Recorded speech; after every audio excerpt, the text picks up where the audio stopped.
नाही, खरं तर हा बेस्ट संप पूर्णपणे अनधिकृत आहे.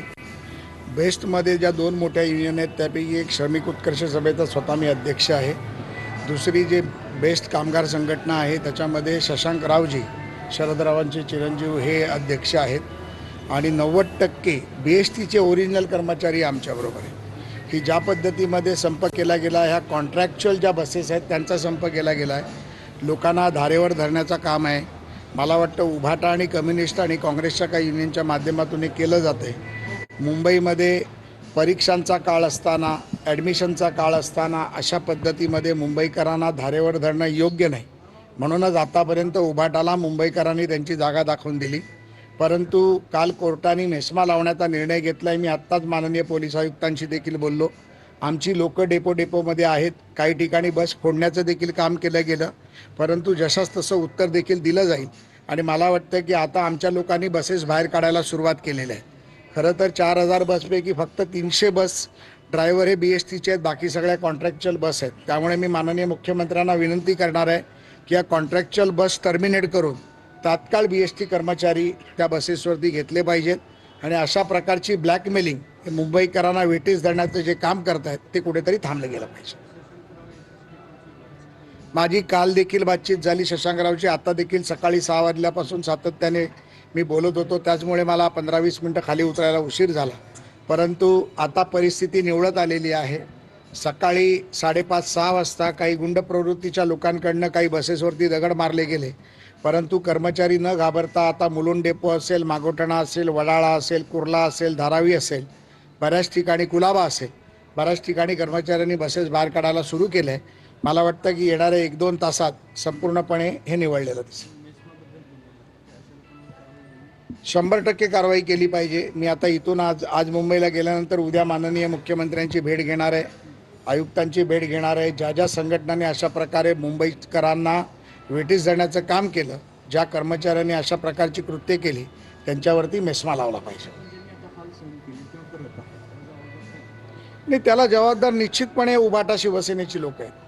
ज्यांची संघटना नाही, अनधिकृतपणे गुंड बाहेरून आणून सर्वसामान्य कामगारा घरी बसतो.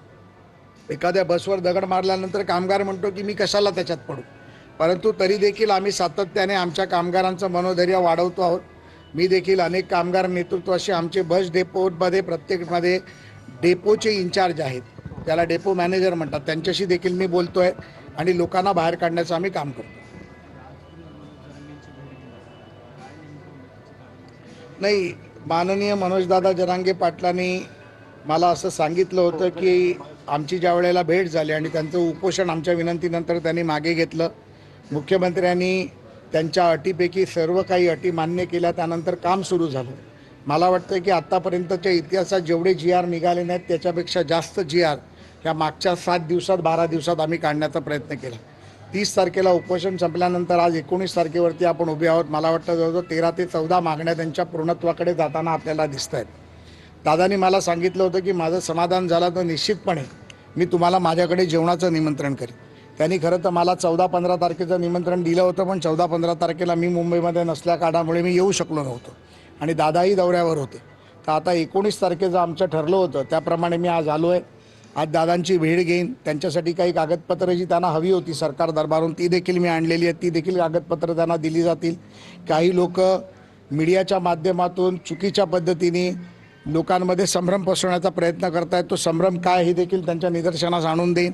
आणि निश्चितपणे मला खात्री आहे की मराठवाड्यामध्ये निजाम गॅझेटचा प्रश्न असेल, इतर जे प्रश्न होते, ज्या मुलांच्या नोकऱ्यांचा प्रश्न होता, जी आमची लोकांनी बलिदान दिले त्यांच्या कुटुंबाला मदतीचा प्रश्न होता, MIDCच्या नोकरीचा प्रश्न होता, इतर आपले जे दाखले आहेत त्याचा प्रश्न होता, हे सर्व बऱ्यापैकी निकाली निघालेले आहेत. 58 लाख नोंदणी देखील देण्याचं काम आता ते जिल्हा पंचायत ग्रामपंचायत वाईज करण्याचं काम सुरू आहे.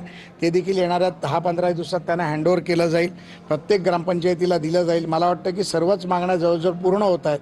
आचारसंहिता संपल्यानंतर मराठा मंत्रालय कक्ष जो बनवायचा आहे तो देखील बनवला जाईल. आणि निश्चितपणे 23 तारखेला आता पुन्हा एक विधिमंडळाचं अधिवेशन चालू असताना आचारसंहिता 22ला संपल्यानंतर एक बैठक माननीय विखे पाटील साहेबांनी लावली आहे मराठा समितीची. त्यामध्ये अजून उरलेले निर्णय देखील घेतले जातील. रस्ता बेत आहे असं कळलं. जे आहे ते प्रेमाचं आहे, आम्ही प्रेमाने खाऊ. हे सेलिब्रेशन आहे समजा. सेलिब्रेशन नाही म्हणत, त्याला भावाचं प्रेम म्हणतात. आतापर्यंत जे नेहमी मी सातत्याने सांगत आलो की मनोजदादामध्ये आणि सरकारमध्ये कुठेतरी कम्युनिकेशन गॅप आहे.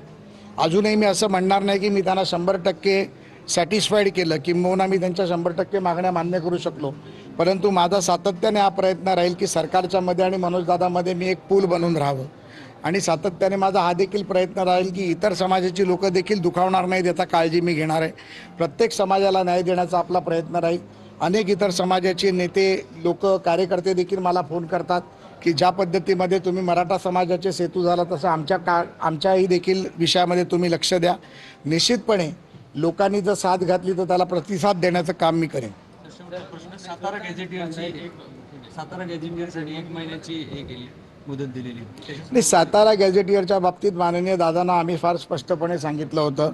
हैदराबाद गॅझेटचा विषय जो हायकोर्टामध्ये प्रलंबित आहे, आता जर आम्ही सातारा गॅझेट आणलं तर त्या सातारा गॅझेटला घेऊन पुन्हा हैदराबाद गॅझेटला चॅलेंज होऊ शकतं. त्यामुळे